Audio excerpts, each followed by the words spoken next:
Muito bem. Vamos entender quais são os maiores erros de precificação, né? O que os empresários mais erram, né, na hora de fazer a precificação, e por isso que eles têm problemas. Então vamos entender. Eu falei para vocês sobre o caso do supermercado, né? O nosso cliente lá achou que ele tinha que seguir a concorrência e trabalhou com o preço, batendo pau a pau com a concorrência.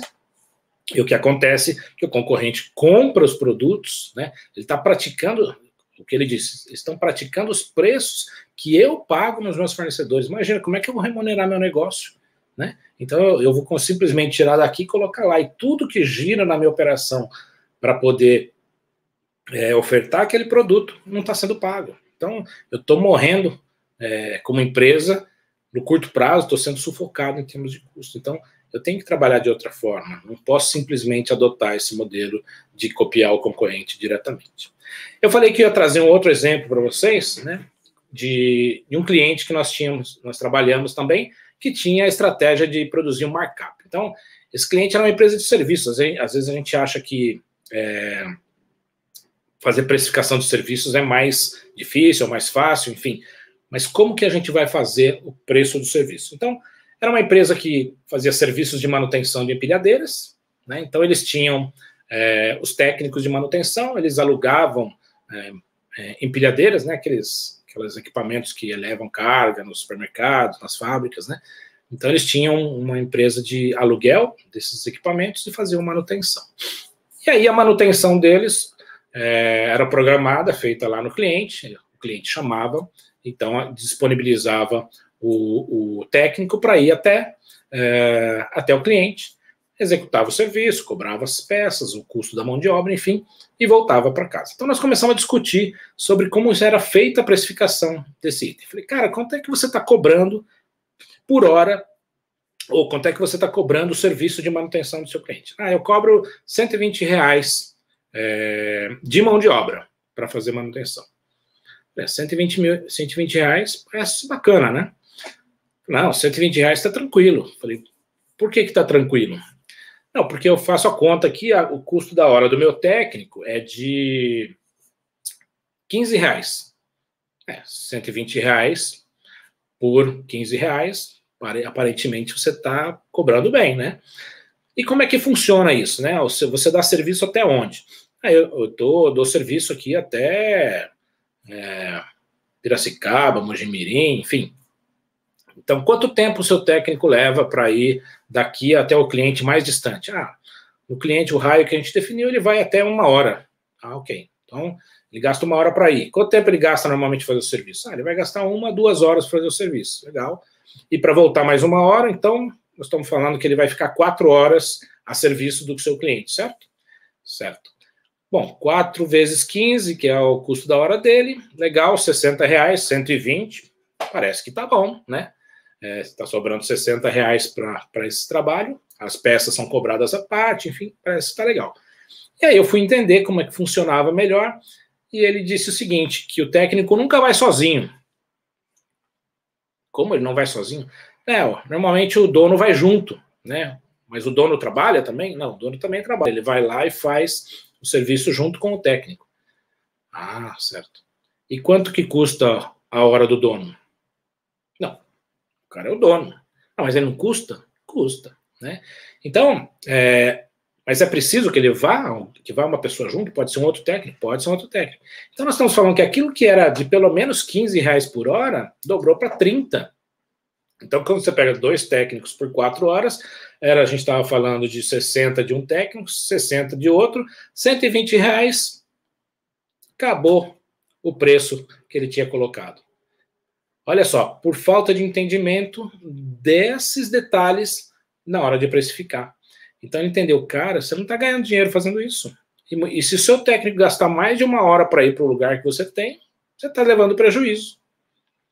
E aí ficou com aquele olho que a gente chama de olho de Mônica, né? O cara abre o olho assim, nossa. E aí a gente tem que fazer todo um trabalho, então, de ajustar a precificação e entender qual é a melhor forma de fazer. Tudo isso porque eles não entendiam essa base de precificação aí. Então, vocês viram 2 exemplos, um de copiar o concorrente, outro de aplicar simplesmente a markup. E quais estão os erros aí?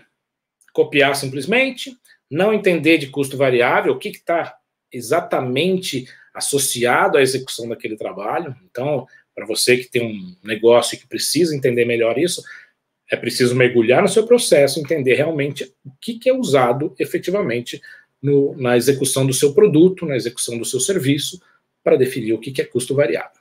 Não entender os custos fixos, o que é o custo fixo, o que eu tenho lá de estrutura que precisa ser remunerado, como é que eu vou ratear isso dentro dos produtos, como é que eu vou remunerar isso para poder ter lucro. Então tem método para fazer isso.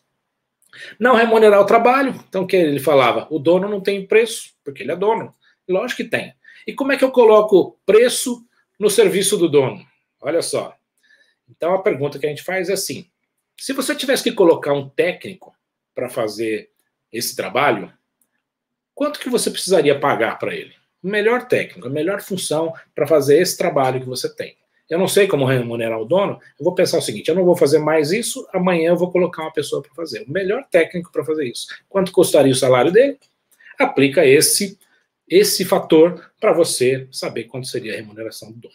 Legal? Então, essas são coisas que precisam ficar claras aí, e se a gente não entender bem, não trabalhar bem nesses detalhes, a gente vai errar na precificação e não vai também remunerar adequadamente o negócio.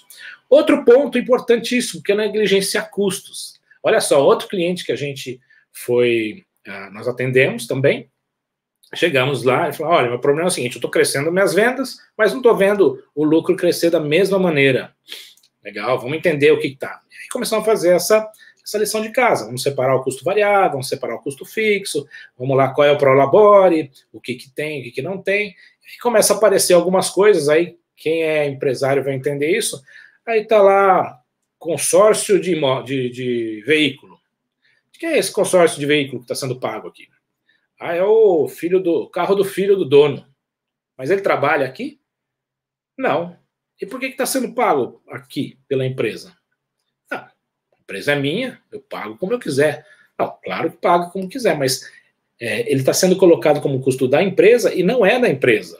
Então, esse é outro ponto importante que o empreendedor precisa entender, o dono da empresa precisa entender, que é separar aquilo que é da vida pessoal da vida da empresa.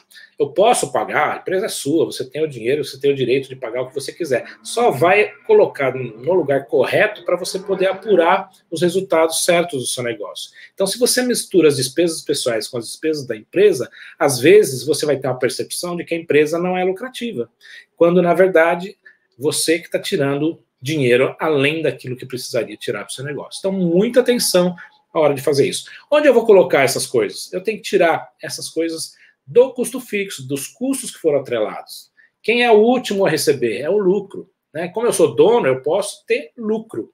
Né? Então, assim, vou pagar isso com o lucro do meu negócio. E aí sim você separa o que é desempenho do negócio com as despesas pessoais e você passa a entender que a empresa realmente é saudável ou não. No caso, quando a gente fez toda essa separação, nós vimos que o negócio deles era muito rentável, mas que foram levados aí por diversos motivos a começar, que a gente brinca aí, de extorquir a empresa, pagando despesas que não eram da empresa dentro das contas da empresa.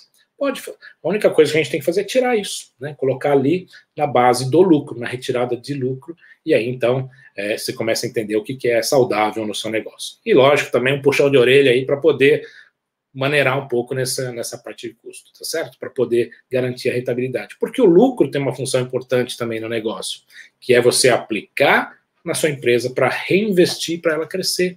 Porque a empresa que não lucra não se reinventa, não se reinveste, vai ficando para trás e perde espaço para o concorrente e morre. Então é importante que a sua empresa tenha lucro, ela merece o seu esforço e você também.